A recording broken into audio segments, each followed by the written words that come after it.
selamat siang. Kami dari kelompok 10 beranggotakan 4 orang, yaitu Suarez Manuel de Carvalho, Tela Ekwasia Brantias, Yuanto Merlina, dan saya sendiri, Taufik Priscilla. Next slide.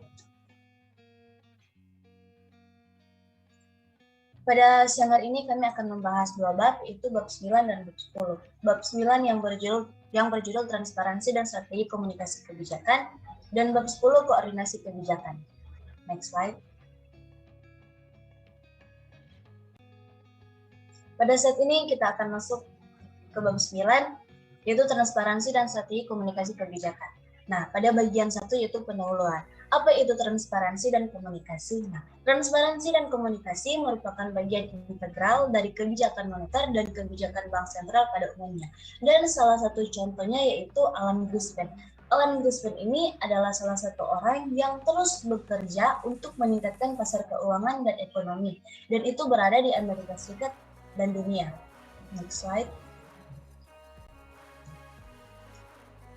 Kita masuk di bagian kedua, yaitu dimensi konseptual transparansi dan strategi komunikasi kebijakan. Nah, di bagian kedua ini kita akan mengemukakan beberapa konsep dan dimensi empiris yang mengenai pentingnya transparansi. Tapi sebelum itu ada 3 faktor fenomena. Faktor yang pertama yaitu semakin besar independensi yang diberikan kepada bank sentral, semakin besar pentingnya akuntabilitas. Nah, di faktor yang pertama ini, secara umum, akuntabilitas itu yang lebih tinggi menyeratkan komunikasi yang lebih sering antara bank sentral tentang arah, keyakinan, dan operasi moneter. Dan hanya dengan meningkatkan transparansi, seperti dalam kasus ini, perbaikan signifikan di bank sentral dapat dilakukan. Dan salah satu contohnya yaitu Bank Sentral Eropa atau ECB. Nah, ini yang dihindarkan oleh pengaruh parlemen dan penjabat pemerintah. Oleh karena itu, hubungan antara bank sentral yang independen, transparan, dan akuntabel kepada pemerintah dan masyarakat itu semakin penting. Dan faktor fenomena yang kedua yaitu semakin banyak bank sentral di negara maju dan berkembang atau disingkatnya sebagai EMES atau emerging economies yang menggunakan Inflation Targeting Framework atau ITF dalam pembuatan kebijakan moneter mereka. Nah, di fenomena yang kedua ini sebagaimana yang dinyatakan dalam bab 3, itu kenyataannya bahwa berbagai bank sentral memiliki kebijakan yang berbeda. Nah, ITF menekankan perlunya mengkomunikasikan kebijakan moneter kepada masyarakat umum. Melalui komunikasi yang berkesinambungan dengan masyarakat, kebijakan yang moneter dilakukan oleh bank sentral dalam rangka memenuhi syarat inflasi yang telah ditetapkan itu akan lebih dapat dipahami oleh masyarakat luas. Dan hal penting itu tidak hanya untuk meningkatkan kelayakan kredit dan prosedur operasional bank, tetapi juga untuk meningkatkan persepsi masyarakat terhadap inflasi dalam kaitannya dengan tingkat inflasi yang diinginkan. Dan fenomena yang ketiga, yaitu pasar mata uang berkembang pesat di banyak negara. Nah, fenomena ini yaitu perilaku transaksi yang pembentukan harga pasar keuangan adalah ekspektasi pelaku pasar mengenai arah perkembangan ekonomi yang ke depan, yaitu inflasi dan suku bunga arah bank sentral. Selain itu ada manfaat lain yaitu kebijakan moneter dalam hal transaksi keuangan dan nilai tukar melalui sarana transmisi lain seperti suku bunga, uang beredar, kredit, tukar nilai, dan nilai tukar. Dan oleh karena itu, ekspektasi dan pengelolaan di pasar keuangan itu merupakan bagian penting dalam kebijakan moneter. Dan ini tidak dapat terjadi tanpa transparansi dan strategi komunikasi di bank sentral. Next slide. Di sini ada beberapa pandangan mengenai transparansi. Menurut Paul pada tahun 2003, dia mendefinisikan transparansi kebijakan moneter sebagai menyediakan informasi yang akurat secara akurat, termasuk fakta yang dibutuhkan pelaku pasar dan untuk membentuk opini sebanyak mungkin tentang kebijakan moneter. Dan pandangan yang kedua yaitu kode praktik baik dalam kebijakan moneter dan keuangan memberikan panduan yang lebih spesifik yang menyatakan bahwa transparansi moneter ini dan keuangan mengacu pada lingkungan di mana tujuan kebijakan, kerangka hukum, kelembagaan dan ekonomi, keputusan kebijakan dan alasannya, data dan informasi, yaitu terkait dengan kebijakan moneter dan keuangan serta akuntabilitas pembuat kebijakan. Nah, kita bisa lihat di sini kerangka konseptual transparansi. Di kerangka konseptual transparansi ini,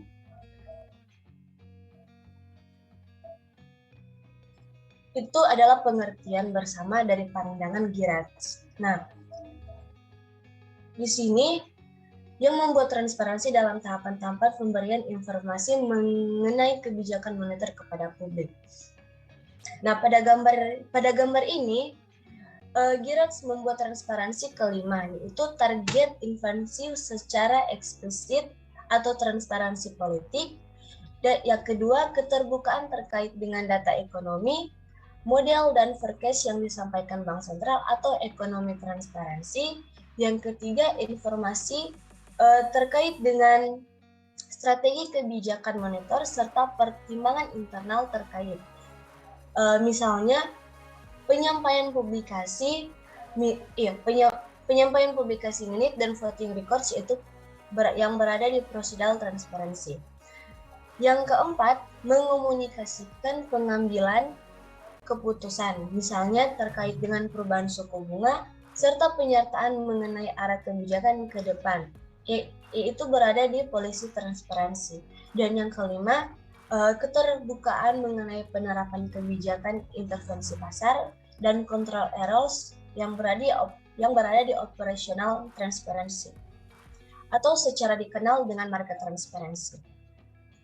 Nah, dalam hal ini transparansi kebijakan menurut Fox and Svensson pada tahun 2001 dan Nolan dan Schelling pada tahun 1996 itu menyimpulkan bahwa informasi tentang preferensi bank sentral dan tujuan kebijakan moneter dapat mengurangi bias inflasi serta fluktuasi inflasi dan jam kerja. Dan dengan berjalannya waktu, maka masyarakat akan dapat memahami preferensi bank sentral dalam hal tujuan akhir produksi moneter atau dalam hal lain itu adalah inflasi. Oleh karena itu, disparitas tingkat inflasi antara bank sentral dan masyarakat umum dapat meningkat. Next slide.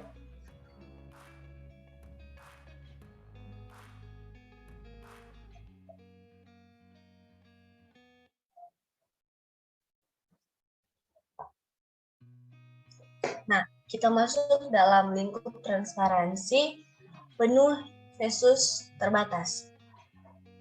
Di lingkup transparansi penuh versus dan terbatas itu dari sudut pandang ekonomi, poin kunci yang berkontribusi pada perlunya transparansi yang lebih besar adalah itu bahwa kebijakan moneter akan lebih efektif jika pasar dapat menangkalnya secara efektif. Dan argumen ini didasarkan pada 3 karakteristik manajemen moneter yang efektif. Karakteristik yang pertama yaitu monitoring dilakukan dengan menggunakan variabel yang dihasilkan oleh ekspektasi pasar. Nah, pada faktor yang pertama ini, menurut Blinder, suku bunga dengan jangka waktu terpendek adalah suku bunga yang paling dapat dikendalikan oleh bank sentral di banyak negara dan berpengaruh luas terhadap ekonomi. Tapi suku bunga jangka panjang, aset harga dan nilai tukar itu pada kenyataannya pengaruh yang kuat dan besar tidak dapat dikendalikan oleh bank sentral. Antara lain, penggunaan bunga jangka pendek sebagai variabel perdagangan itu membantu meredam kejadian di pasar. Dan semakin besar volatilitas ekspektasi, maka semakin stabil dan mudah untuk memprediksi hubungan antara kebijakan moneter dan dampak ekonomi. Nah, karena sebagian besar ekspektasi pasar dipengaruhi oleh busur tindakan bank sentral ke bawah, maka kebijakan moneter akan menjadi lebih efektif karena menjadi lebih mudah dan lebih konsisten diterapkan oleh pasar. Karakteristik yang kedua yaitu transmisi kekayaan dari pasar saham dan dari pasar saham ke ekonomi, dan inflasi telah menghambat kemampuan produsen dan konsumen untuk menurunkan harga dan meningkatkan output. Nah, transparansi itu sebagai hasilnya. Dan itu akan mendapat meningkatkan kredibilitas, dan kredibilitas akan dapat meningkatkan saluran nomor 2. Sehingga untuk meningkatkan efisiensi, prediktabilitas, dan kecepatan transfer uang. Dan selanjutnya itu akan menentu harga dan perubahan, maka akan menyesuaikan perilakunya secara rahasia apabila mereka yakin akan apa yang dicapai dan dilakukan oleh bank sentral. Karakteristik yang ketiga yaitu transparansi mengurangi biaya yang dikeluarkan sebagai akibat dari perubahan praktik bisnis. Nah, di karakteristik yang ketiga ini, jika perekonomian itu membaik atau tetap konsisten dengan apa yang telah dicapai di masa lalu, maka arah kebijakan moneter mungkin perlu dipertimbangkan.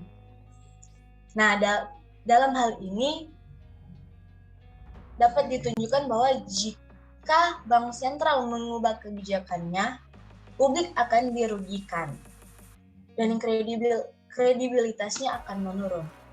Dan kasus lainnya yaitu jika suatu tugas tidak diselesaikan segera mungkin, maka hal itu dapat berdampak negatif pada tugas-tugas lain, dan itu akan mempersulit, dan itu sangat susah untuk diselesaikan dan itu tidak akan ideal. Oleh karena itu, penting bagi masyarakat untuk memahami kebijakan rezim yang sedang diproses oleh bank sentral. Sehingga jika terjadi perubahan itu akan lebih mudah dilakukan dan biaya yang ditimbulkan dapat ditekankan. Dan ada beberapa pertimbangan yang sering dikemukakan untuk memahami hal ini. Pertimbangan yang pertama yaitu hanya kebijakan moneter yang dapat efektif dalam meningkatkan perekonomian. Yang kedua, menurunnya transparansi akan meningkatkan kapasitas pembuat kebijakan moneter untuk meningkatkan pertumbuhan ekonomi dan produktivitas tenaga kerja dalam jangka waktu pendek. Dan yang ketiga, seberapa besar transparansi yang dicapai oleh bank sentral, kepada pasar dan masyarakat tidak dapat memperoleh sinyal produksi, dan uang yang dapat diandalkan itu akan mengakibatkan terjadinya informasi asimetris. Next slide.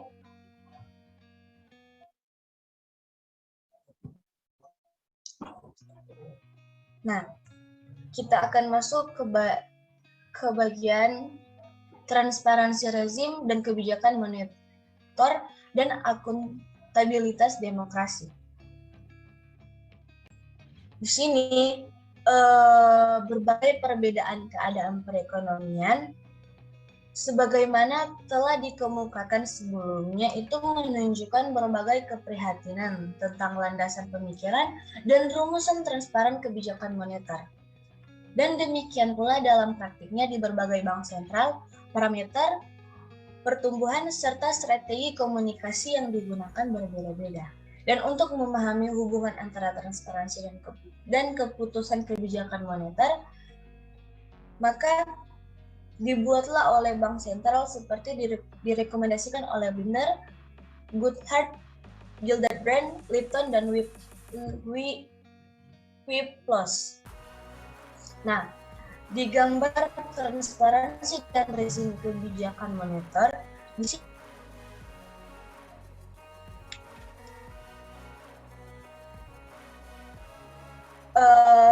menjelaskan tentang pentingnya transparansi. Seperti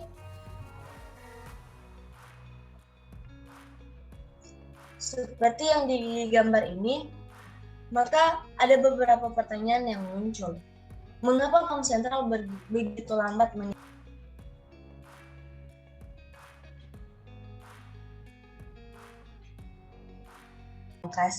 Nah, di sini berbagai perbedaan keadaan perekonomian, sebagaimana telah dikemukakan sebelumnya, itu menunjukkan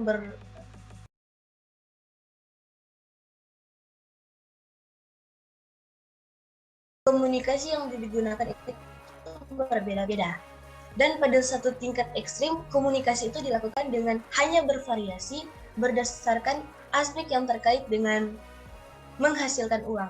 Sementara itu, komunikasi diprioritaskan untuk mencapai transparansi maksimum di berbagai metrik keuangan.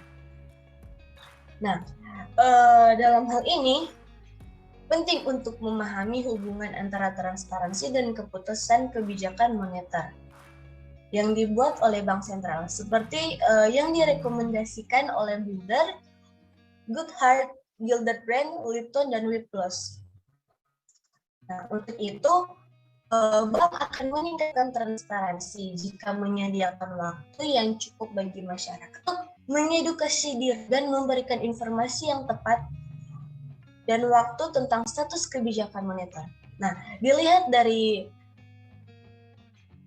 teori ini dan praktik di bank sentral, dan itu memiliki kebijakan moneter yang berbeda-beda, mulai dari berdasarkan kaidah baku atau rules based sampai yang berdasarkan keadaan saat ini atau discretion. Nah, dengan pemahaman ini, komunikasi memungkinkan penyediaan berbagai informasi tepat waktu tentang prosedur, data proses bisnis, dan faktor lain yang digunakan oleh bank sentral dalam transaksi moneter. Nah, pada gambar ini menjelaskan hubungan antara transparansi dan kebijakan moneter yang dilakukan oleh sejumlah bank sentral. Dan menurut data Dewan Mata Uang Rezim, itu adalah salah satu contoh paling ekstrim di transparansi dalam bisnis. Dengan seperangkat aturan ketat yang beroperasi secara otomatis. Di rezim ini, pekerjaan moneter dilakukan berdasarkan nilai tukar dengan kaidah tertentu. Dan bank sentral itu harus menyediakan uang beredar yang sama dengan perubahan cadangan devisa yang diperlukan untuk mendukung nilai tukar tetap tersebut. Dan akhirnya, ketika bank sentral kembali ke rezim, maka nilai tukar tetap dan transparansi menjadi sebuah kaedah nilai tukar tetap. Namun, fleksibilitas kebijakan moneter bank sentral itu harus diperluas karena kemungkinan devaluasi atau revaluasi kebijakan moneter bank sentral itu ada di rezim ini. Dan selain itu, bank sentral tidak akan perlu menaikkan suku bunga seiring dengan depresiasi mata uang. Next slide.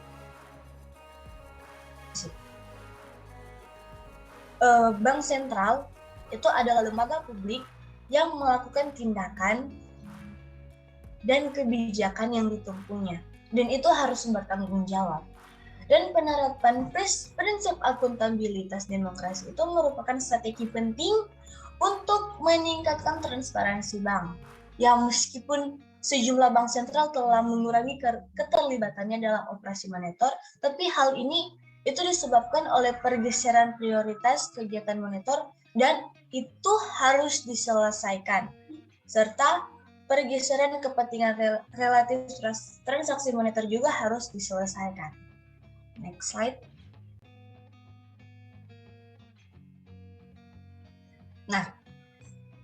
kita masuk dalam strategi komunikasi kebijakan moneter. Di bagian-bagian sebelumnya, itu menyoroti alasan penting untuk meningkatkan transparansi dalam operasi bank sentral. Namun itu perlu dicatat bahwa transparansi itu kemungkinan akan meningkat dalam waktu dekat. Maka itu menyeratkan bahwa masih ada kemungkinan pasar akan bergejolak. Jadi ada pertanyaan yang muncul. Selanjutnya adalah mengumpulkan informasi tentang apa yang harus dikomunikasikan, bagaimana harus dikirim, dan kepada siapa harus dikomunikasikan. Nah, di sini di bagian ini saya akan menjelaskan tentang cakupan komunikasi dan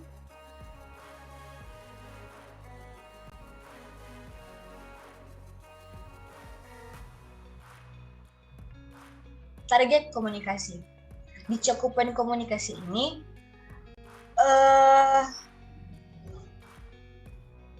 prinsip transparansi dalam kebijakan moneter itu sangat penting. Nah, dan informasi yang disebarluaskan itu kemungkinan masyarakat dapat memahami dan menanggapi laporan bank sentral sebagai bentuk dukungan logistik terhadap kebijakan moneter yang sedang dilaksanakan untuk mencapai tujuan yang telah ditetapkan. Maka, Blinder, Goodhart, dan Hildebrand, Wheaton, dan Pipos itu berpandangan bahwa cakupan informasi yang disampaikan kepada publik meliputi aspek-aspek berikut ini, yaitu aspek yang pertama tujuan, yang kedua metode, dan yang ketiga pengambilan keputusan. Next slide.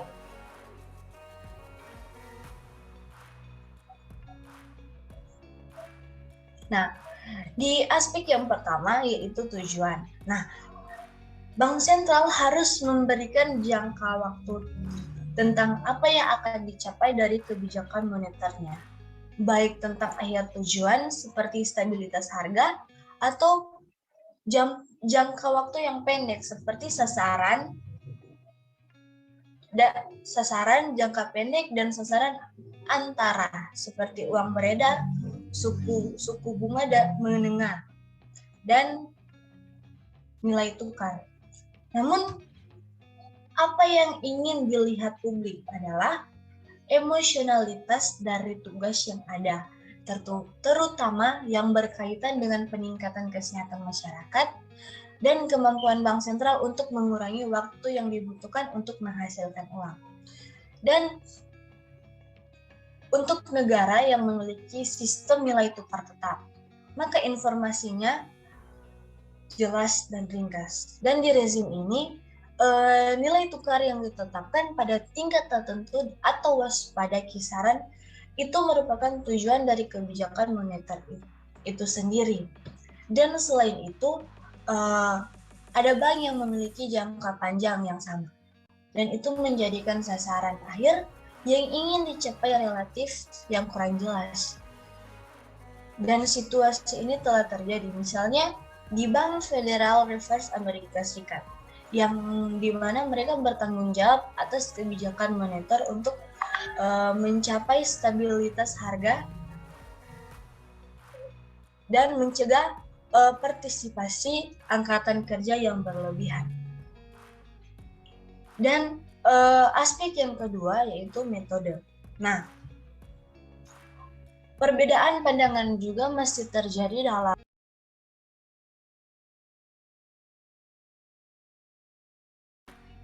terutama dalam hasil perakiraan dan model ekonomi yang berlandaskan pada argumen, bahkan perakiraan dan model tersebut menggunakan asumsi-asumsi tersebut, yaitu ketidakpastian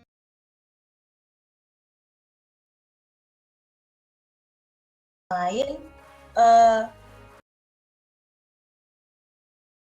cara praktis seperti meningkatkan operasi moneter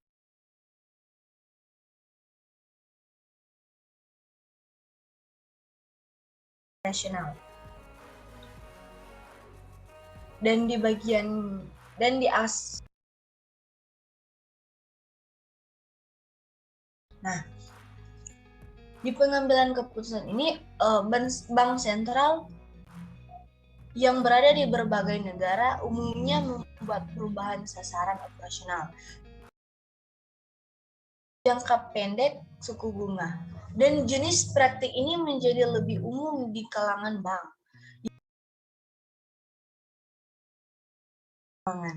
Dan pandangan tradisional berargumen tabu dengan masyarakat. Maka arah kebijakan moneter yang akan diterapkan itu ada pada 3 elemen dasar. Elemen dasar yang pertama itu tujuan kebijakan yang dinyatakan secara jelas dan konsisten dengan penjelasan secara periodik mengenai perkembangan kinerja dan dasar pertimbangannya. Elemen yang kedua, landasan yang kuat dari sisi legal, institusional maupun ekonomi atas kebijakan yang ditempuh. Dan landasan yang ketiga itu penyediaan data dan informasi untuk menciptakan pandangan yang baik, perkembangan kebijakan moneter, keuangan yang ditempuh, dan terhadap individu maupun perusahaan. Next slide.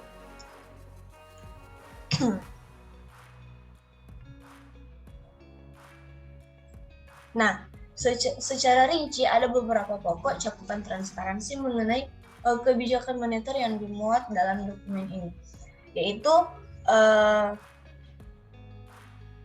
kejelasan mengenai peran, wewenang, dan tujuan otoritas kebijakan moneter yang mencakup penjabaran dan penjelasan mengenai tujuan akhir dan kerangka kelembagaan dari kebijakan moneter, serta hubungan kelembagaan antara otoritas dan kebijakan moneter dengan otoritas kebijakan fiskal dan otoritas keuangan lainnya. Yang kedua, keterbukaan mengenai proses perumusan dan pelaporan kebijakan moneter yang mencakup penjelasan mengenai kerangka kerja. Yang mengenai kerangka kerja, instrumen, dan sasaran yang ditetapkan untuk mencapai tujuan akhir kebijakan moneter. Dan ada juga perubahan dalam penetapan instrumen kebijakan moneter, serta ada juga kemajuan dalam mencapai tujuan akhir kebijakan moneter, dan terakhir prospek pencapaiannya. Dan yang ketiga itu ketersediaan informasi kebijakan moneter kepada publik yang mencakup penjelasan mengenai penyajian dan publikasi data bank sentral sesuai dengan standar yang ditetapkan, dan laporan neraca, laporan tahun bank sentral, serta perkembangan penting mengenai ekonomi moneter, perbankan, dan sektor keuangan pada umumnya. Dan yang keempat, akuntabilitas dan jaminan integritas dari otoritas moneter yang mencakup pengaturan spesifik mengenai mekanisme akuntabilitas, seperti penjelasan oleh otoritas moneter di depan parlemen ataupun masyarakat luas secara periodik untuk melaporkan pelaksanaan kebijakan moneter, ketersediaan laporan keuangan yang telah diaudit, prosedur internal sesuai dengan prinsip tata kelola yang baik atau good governance, serta pedoman perilaku dan perlindungan hukum terhadap pegawai otoritas moneter. Dan kita masuk ke bagian B, yaitu metode komunikasi. Di metode komunikasi ini, Sundarajan, Das, dan Yosifov menegaskan 4 dimensi pokok yang akan menentukan kredibilitas dari transparansi kebijakan, yaitu dimensi yang pertama adalah cara atau means atau media yang digunakan. Nah, bicara atau means ini ada beberapa cara dan media yang digunakan dalam transparansi kebijakan moneter, seperti penjelasan melalui publikasi dokumen resmi, penjelasan kepada media massa ataupun lembaga perwakilan rakyat atau parlemen, penjelasan secara yang langsung kepada masyarakat umum, dan cara penjelasan yang lain. Dimensi yang kedua yaitu kesegaran waktu atau timeliness. Nah, ini adalah penyampaian informasi, dan itu adalah salah satu faktor untuk mempercayai transparansi secara efektif. Dan dimensi yang ketiga itu keteraturan periodik atau periodicity. Nah, penyampaian informasi yang sangat penting ini dalam meningkatkan kredibilitas transaksi moneter. Dan dimensi yang keempat itu kualitas dan cakupan informasi yang disampaikan. Nah, ini sangat penting untuk mendukung transparansi kebijakan moneter. Dan ada juga ada juga tambahan transparansi yang ada metode tambahan, yaitu ada dimensi tambahan, yaitu yang ditambahkan oleh Ehrman dan Fletcher. Yaitu metode tambahan ini adalah ketepatan waktu atau timing. Nah, di sini penyampaian informasi juga dianggap penting untuk mendukung efektivitas kebijakan moneter. Next slide.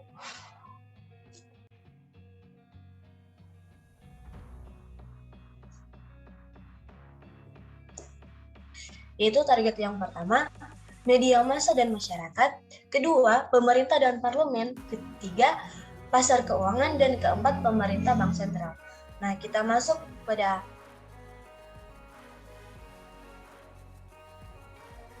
target yang pertama, yaitu media massa dan masyarakat. Nah, di sini secara umum masyarakat tidak mengetahui massa secara rinci, apalagi mampu mengantisipasi kebijakan moneter bank sentral. Dan mereka merasa pentingnya kestabilan harga dan akan mengeluh jika terjadi inflasi yang meningkat, dan juga mereka akan memerhatikan perkembangan suku bunga dan nilai tukar, khususnya apabila terjadi perubahan yang relatif besar. Dan pada akhirnya, masyarakat melihat bank sentral sebagai otoritas yang berpengaruh terhadap pertumbuhan ekonomi dan kesempatan kerja. Yang kedua adalah pemerintah dan parlemen. Nah, parlemen dan pemerintah ini perbedaan kebijakan antara pemerintah dan bank sentral, dan itu dapat muncul dalam konteks perakiraan inflasi yang berimplikasi pada perekonomian dan pasar saham. Selain itu, meningkatnya independensi bank sentral di sejumlah negara, dan itu menimbulkan pertanyaan tentang kerangka kerjasama antara pemerintah yang tepat dan bank sentral. Dalam hal ini, pentingnya dialog dan strategi komunikasi antara bank sentral dan pemerintah tidak dapat berlebih-lebihkan. Dan yang ketiga, pasar keuangan. Nah, karena dampak signifikan terhadap kinerjanya, pasar keuangan selalu dimiliki dampak signifikan terhadap monetisasi. Pasar keuangan ini merupakan saluran yang penting di mana keputusan moneter yang dilakukan bank sentral ditransmisikan ke dalam ekonomi, dan akhirnya pada sasaran kebijakan moneter dan pada sasaran ini, karena saluran sangat dipengaruhi oleh ekspektasi, peran bank sentral menjadi semakin penting. Nah, di sini menjelaskan mengapa bank sentral terus memberikan layanan tingkat tinggi ke pasar keuangan. Next slide. Nah, di sini di pasar keuangan ini juga mengidentifikasikan banyak faktor yang harus dipertimbangkan ketika berkomunikasi antar bank sentral dan pasar keuangan. Pertama-tama, kesehatan sistem keuangan menjadi perhatian bank sentral karena peran mereka dalam intermediasi keuangan untuk ekonomi yang lebih luas dan transmisi mata uang. Dan itu harus dipahami bahwa kekhawatiran tentang stabilitas sistem tidak harus menjadi beban bagi bank sentral dalam memantau kebijakan moneter. Namun dalam beberapa kasus, terutama ketika ada kekhawatiran tentang stabilitas sistem keuangan dan itu penting bagi bank sentral untuk menginformasikan kepada publik. Yang kedua, penting untuk menyadari bahwa apa yang bermanfaat bagi pasar keuangan tidak selalu bermanfaat bagi masyarakat umum. Nah, di permukaan pasar keuangan mendapat manfaat dari volatilitas seperti harga saham atau dinilai mata uang, sementara masyarakat umum mendapat manfaat dari stabilitas berbagai indikator keuangan.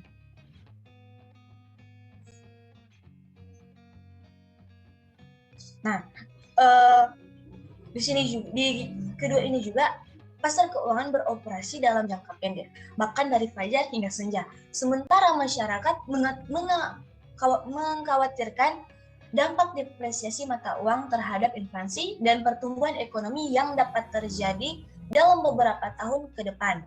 Di samping kenaikan harga minyak dan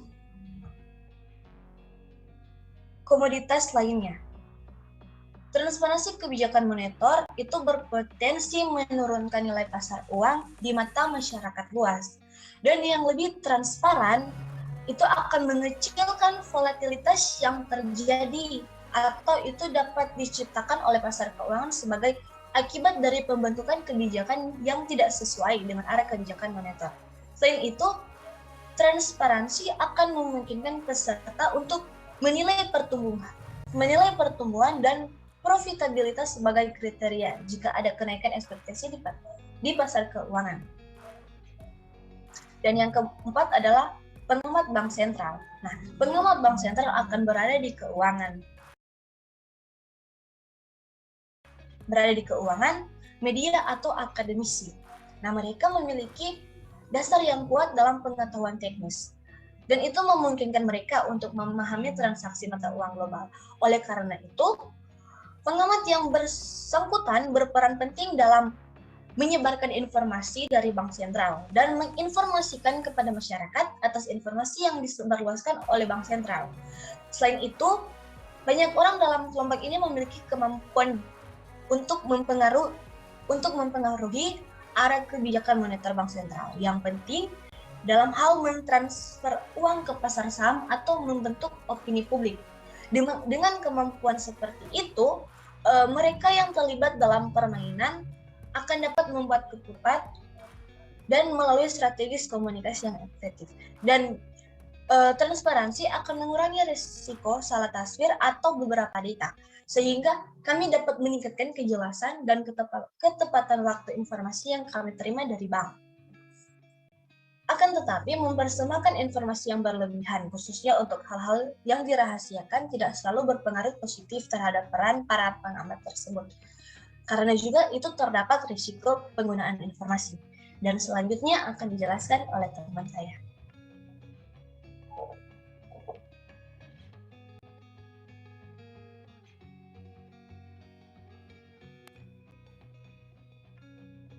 Baik, selamat pagi untuk kita semua. Perkenalkan, nama saya Melina Suyanto. Saya akan melanjutkan pembahasan materi pada hari ini. Jadi, materi kita pada hari ini pembahasannya adalah praktik dan studi empiris transparansi dan strategi komunikasi kebijakan di beberapa negara. Nah, jadi di sini ada 3 faktor utama yang telah dikemukakan sebelumnya. Itu yang pertama itu ada semakin meningkatnya si bank sentral, kemudian semakin meluasnya penerapan ETF, dan yang ketiga itu kemajuan dalam pasar keuangan. Next slide.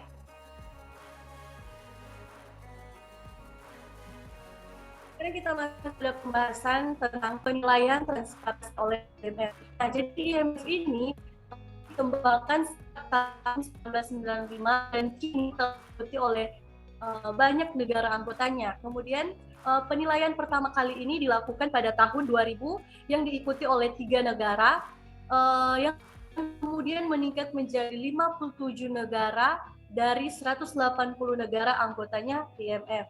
Kemudian yang ketiga ini, penilaian ini dilakukan terhadap empat aspek penting transparansi kebijakan seperti yang telah diuraikan sebelumnya, yaitu next slide. Nah, yang pertama ini ada penjelasan mengenai peran dan tujuan otoritas kebijakan moneter. Dan yang kedua ini, keterbukaan mengenai proses perumusan dan pelaporan mengenai kebijakan moneter. Yang ketiga ini ada ketersediaan informasi kebijakan moneter kepada publik, dan yang terakhir ini ada akuntabilitasi dan jaminan integratif dari otoritas moneter. Slide berikutnya. Nah, pembahasan selanjutnya di sini ada praktik di sejumlah bank sentral terkemuka. Nah, penerapan ITS ini pada awal 1990-an menjadi momentum perubahan komunikasi kebijakan sehingga menjadi transparan dan akuntabel. Slide berikutnya. Ini ada transparansi dalam rangka penguatan kerangka kebijakan moneter. Next. Bahasan selanjutnya akan dijelaskan oleh teman-teman.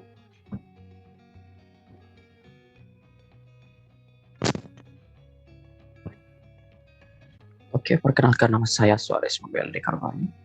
Nah, kali ini kita akan masuk ke bab 10, yaitu tentang koordinasi kebijakan. Nah, apa tujuan dari koordinasi kebijakan? Mari kita lihat.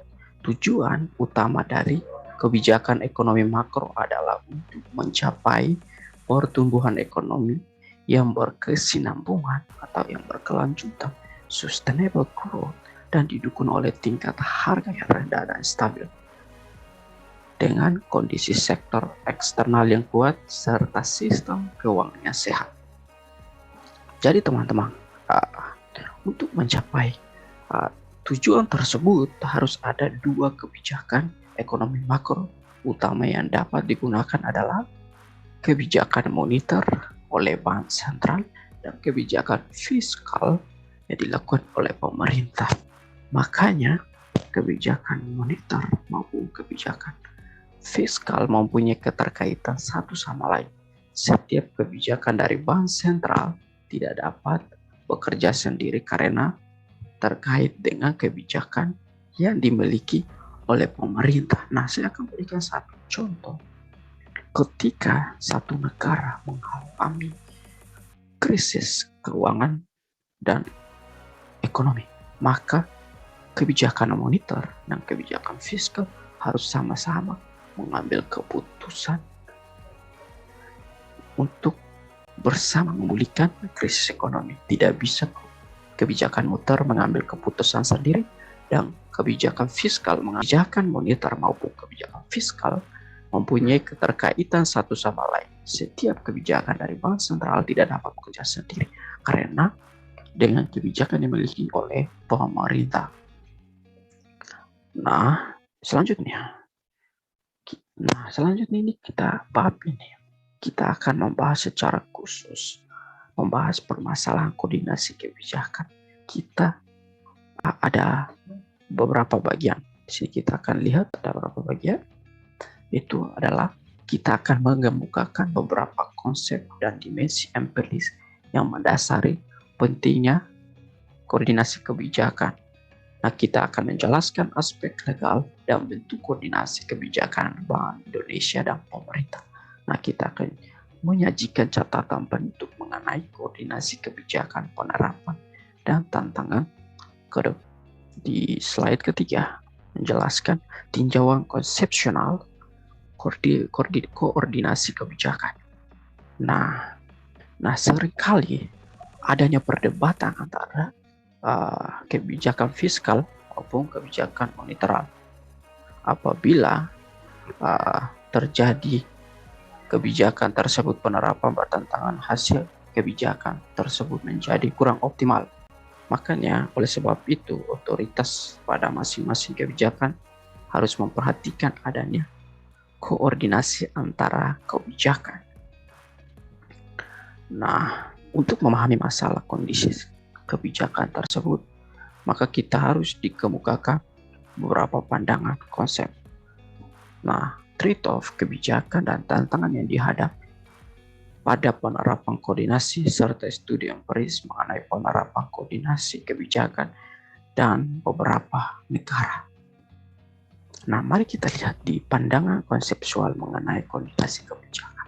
Nah, menurut Kamus Besar Bahasa Indonesia, mengatakan koordinasi itu sebagai perihal untuk mengatur organisasi tindakan yang dilaksanakan tidak saling bertentangan atau simpang siur. Nah, di Lambertini dan Rovelli 2003, mereka mengemukakan konsep koordinasi kebijakan sebagai salah satu dari kondisi berikut, yaitu exchange information between policymaker. Yang kedua adalah mutual acknowledgement of the existence and probable behavior of the other policymaker. Nah, yang ketiga adalah joint decision making between policymaker. Nah, yang keempat adalah the two authorities. Nah, teman-teman, mari kita masuk ke slide berikutnya menjelaskan pentingnya koordinasi kebijakan. Di sini adalah bank sentral dan pemerintah sebagai dua agen yang besar dalam ekonomi berperan penting memengaruhi lintasan yang ke depan. Nah, teman-teman, secara umum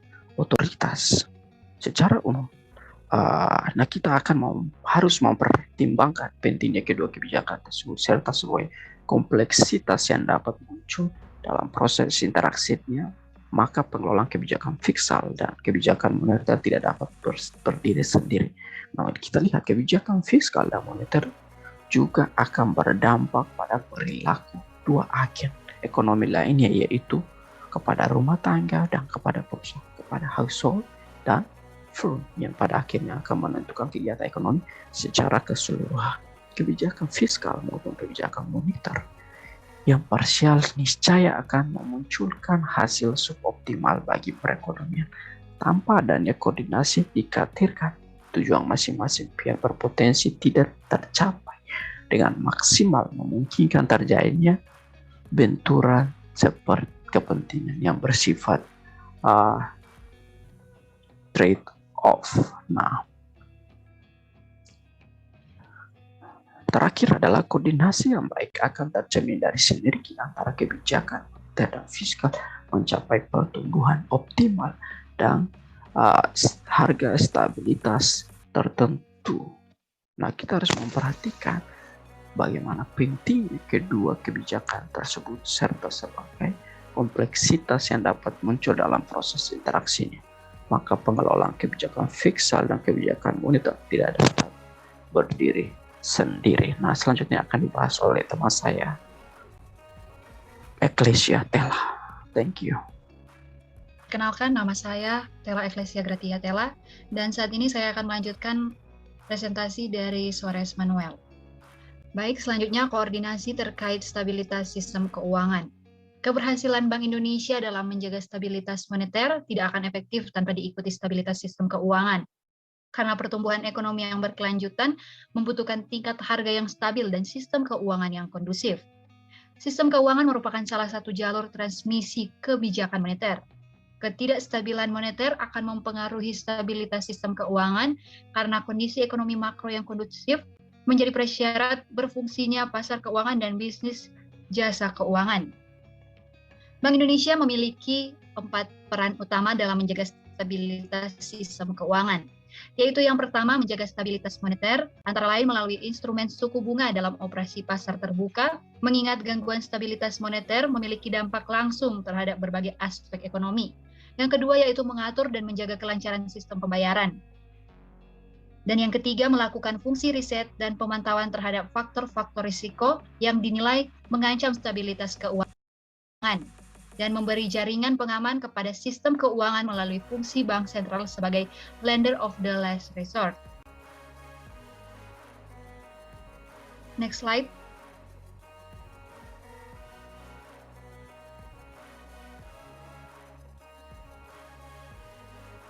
Faktor lain yang dapat menyebabkan krisis keuangan, yaitu yang pertama kerentanan sektor keuangan, yang kedua kebijakan makroekonomi yang tidak prudent, yang ketiga tata kelola pemerintahan dan korporasi yang buruk, dan yang keempat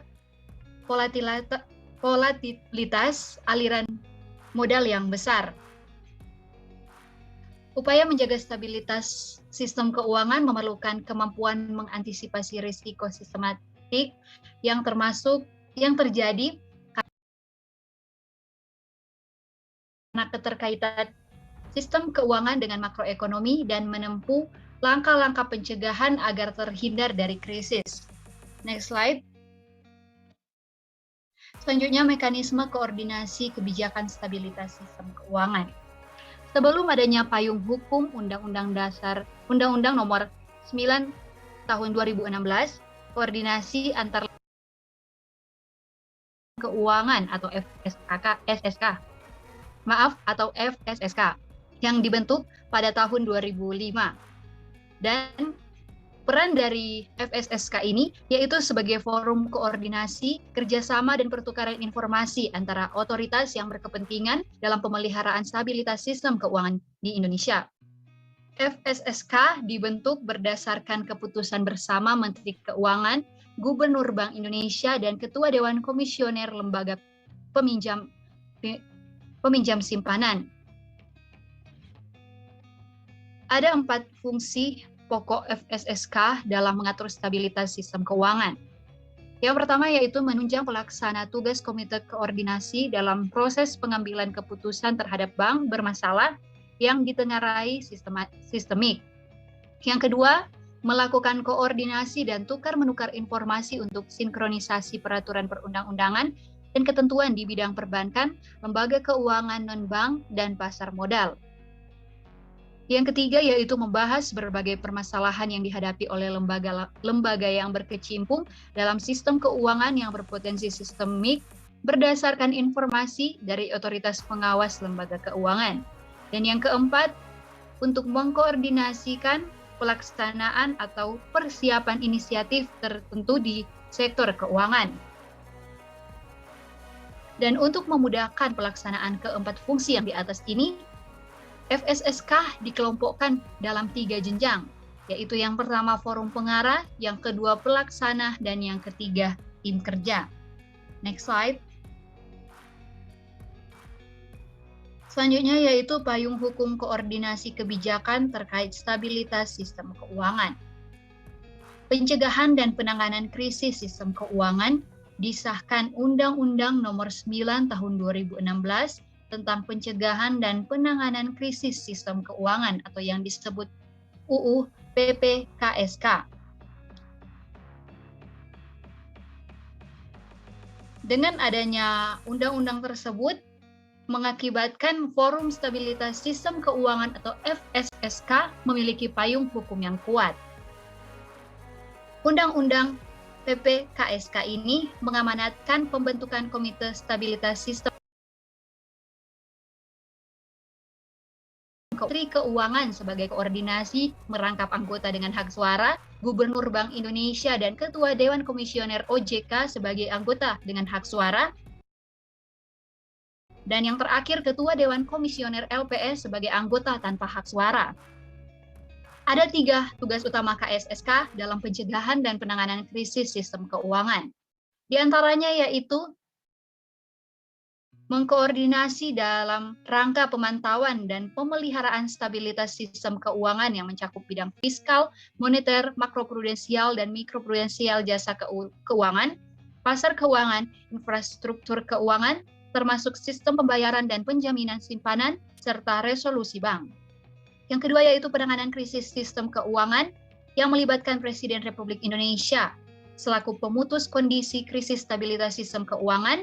Dan yang ketiga yaitu sistem keuangan normal maupun kondisi krisis, termasuk konsep bail-in yaitu penyelamatan bank bermasalah menggunakan sumber dana bank itu sendiri atau yang disebut bukan APBN.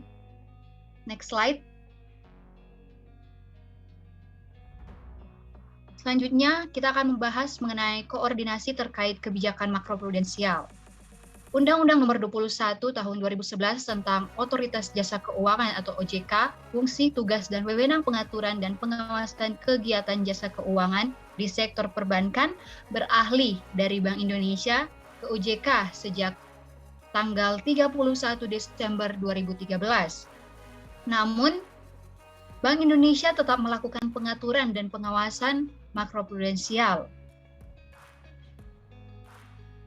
Perbedaan antara kebijakan makroprudensial yang menjadi tanggung jawab Bank Indonesia dan kebijakan mikroprudensial yang merupakan tanggung jawab OJK, yaitu perbedaannya yang pertama, tujuan kebijakan makroprudensial adalah membatasi meluasnya distres yang terjadi pada sistem keuangan, sedangkan kebijakan mikroprudensial berupaya untuk membatasi meluasnya permasalahan individual suatu lembaga keuangan.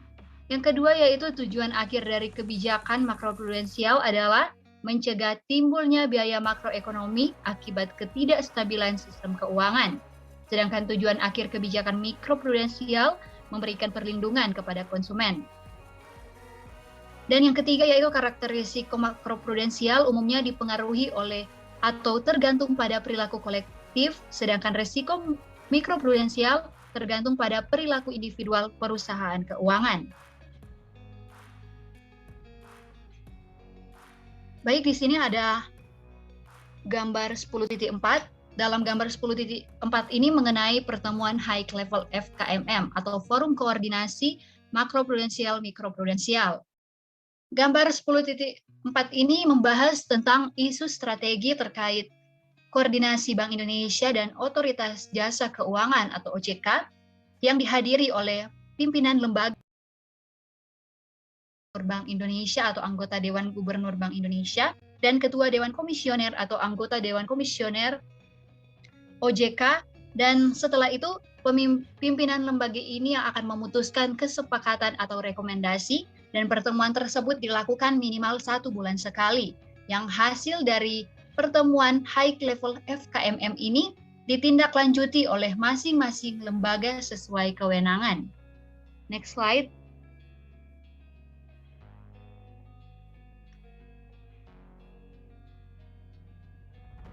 Dalam gambar 10.5 ini mengenai pertemuan Technical Level FKMM atau Forum Koordinasi Makroprudensial Mikroprudensial yang membahas tentang mengkoordinasi terkait isu tertentu yang membutuhkan perhatian atau penanganan, dan jika diperlukan terkait Bank Indonesia dan Otoritas Jasa Keuangan atau OJK. Hasil pertemuan dari Technical Level FKMM ini akan dibahas dalam rapat pimpinan satuan kerja, dan hasil rapat pimpinan satuan kerja ini dapat dilaporkan kepada masing-masing pimpinan lembaga untuk dapat memperoleh keputusan yang jelas.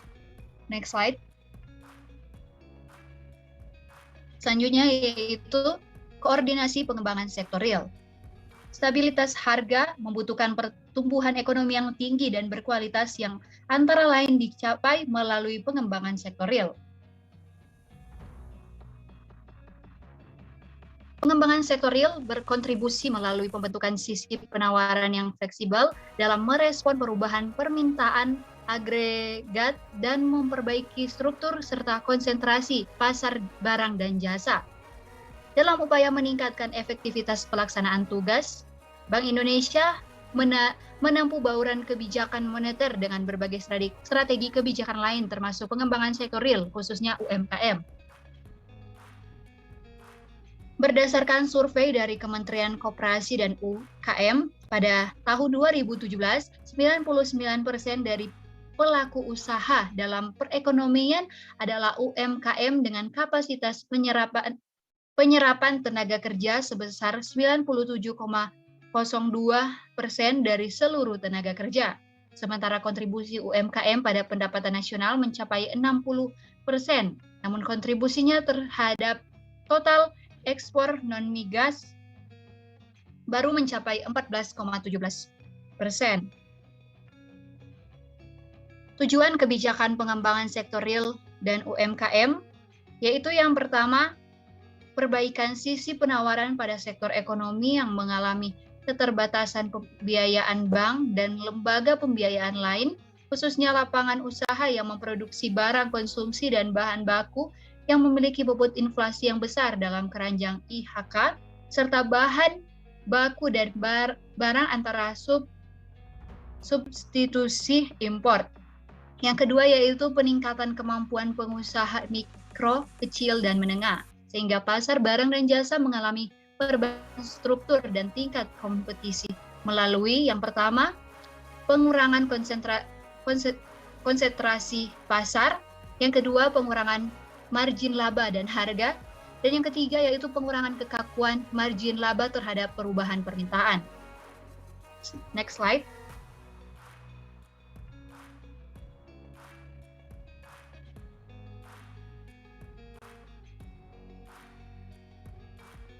Strategi pengembangan sektor real dan UMKM yang dilakukan oleh Bank Indonesia diwujudkan dalam beberapa kegiatan. Yang pertama yaitu meningkatkan kapasitas UMKM, antara lain melalui program pengembangan klaster dan pengembangan inkubator bisnis, khususnya produk komoditas dan yang menunjang ketahanan pangan, meningkatkan ekspor dan mensubstitusi impor. Program peningkatan kelayakan keuangan UMKM.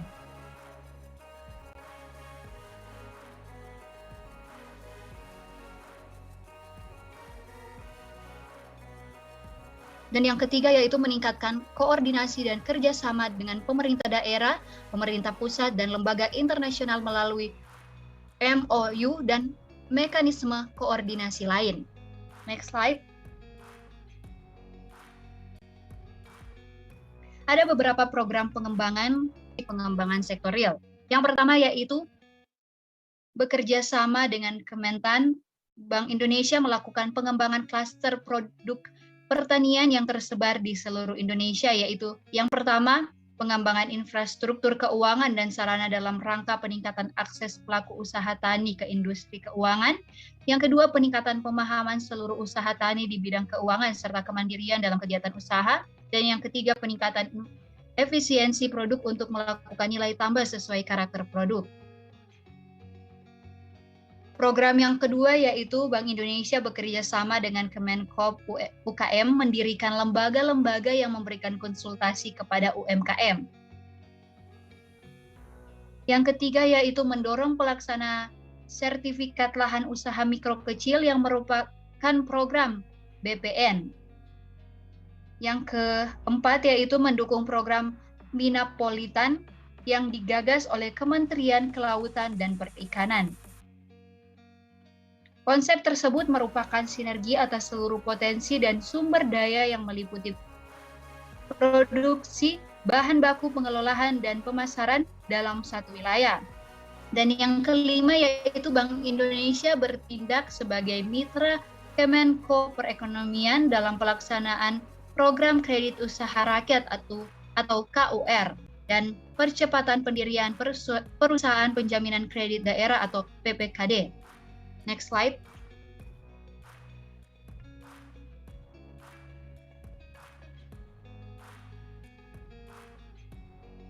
Peran Bank Indonesia dalam perekonomian yang memasuki era digital, yaitu untuk mendorong terciptanya digitalisasi UMKM melalui program yang pertama e-commerce. E-commerce ini dilakukan dengan menghubungkan UMKM dengan platform digital antara lain dengan marketplace atau media lain. Yang kedua yaitu e-payment, dilakukan dengan menyediakan fasilitas pembayaran non-tunai melalui penyediaan EDC, uang elektronik, dan lain sebagainya. Dan untuk e-finansial ini, Bank Indonesia menyusun model bisnis fintech lending yang sesuai dengan karakteristik UMKM dan menyusun pedoman bagi UMKM untuk bergabung dengan fintech lending. Next slide.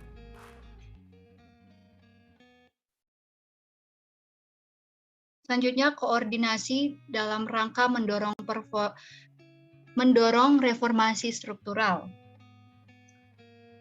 Perekonomian Indonesia diwarnai oleh berbagai tantangan. Ada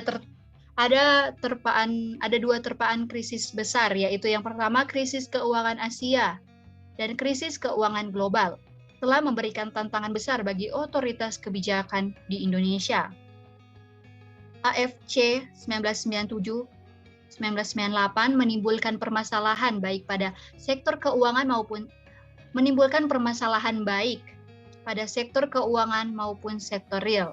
Pertumbuhan ekonomi Indonesia pasca krisis 1998 menurun secara signifikan, yaitu sebesar min 13,1% pada tahun 1999.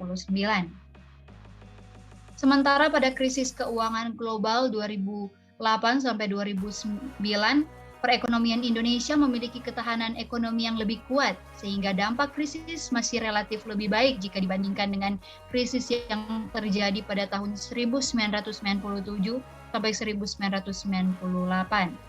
Penurunan pertumbuhan ekonomi yang persisten tersebut mengindikasi bahwa penurunan tidak hanya disebabkan oleh perubahan yang sifatnya sementara, tapi juga oleh berkurangnya kapasitas produksi perekonomian yang biasanya dinyatakan sebagai pertumbuhan PDB potensial. Berbagai tantangan struktural tersebut dapat membatasi ruang bagi percepatan pertumbuhan ekonomi yang lebih tinggi dan berkelanjutan. Hal ini berimplikasi pada mendesaknya implementasi kebijakan untuk meningkatkan PDB potensial. PDB potensial hanya dapat ditingkatkan melalui reformasi struktural yang menyasar sejumlah permasalahan mendasar dalam fundamental perekonomian Indonesia. Permasalahan struktural tersebut meliputi rentannya kecukupan pangan, energi, dan air, tidak berimbangnya struktur industri, dan rendahnya produktivitas yang menyebabkan ketertinggalan dari rantai nilai global, masih dangkalnya struktur pasar keuangan domestik, serta meningkatnya kesenjangan ekonomi.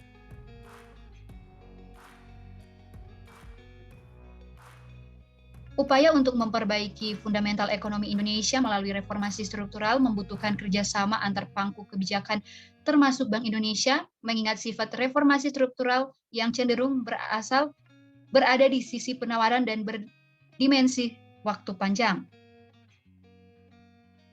Selain itu, penguatan 4 pilar perekonomian di atas perlu didukung dengan reformasi struktural pada sisi infrastruktur, sumber daya manusia, iklim usaha, serta iptek.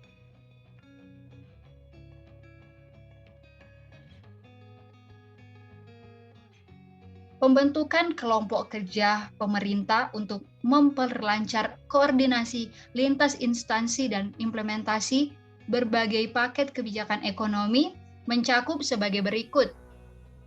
Yang pertama yaitu kampanye dan diseminasi kebijakan.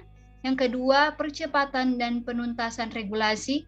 Yang ketiga, evaluasi dan analisis dampak. Dan yang kelima, penanganan dan penyelesaian kasus. Terkait ini, Bank Indonesia tergabung dalam Pokja atau kelompok kerja 3 yang menangani evaluasi dan analisis dampak implementasi paket-paket kebijakan ekonomi. Forum koordinasi ini berfokus pada pengembangan 4 sektor ekonomi yang menjadi prioritas utama, yaitu kemaritiman, pangan, infrastruktur energi, dan industri dan pariwisata.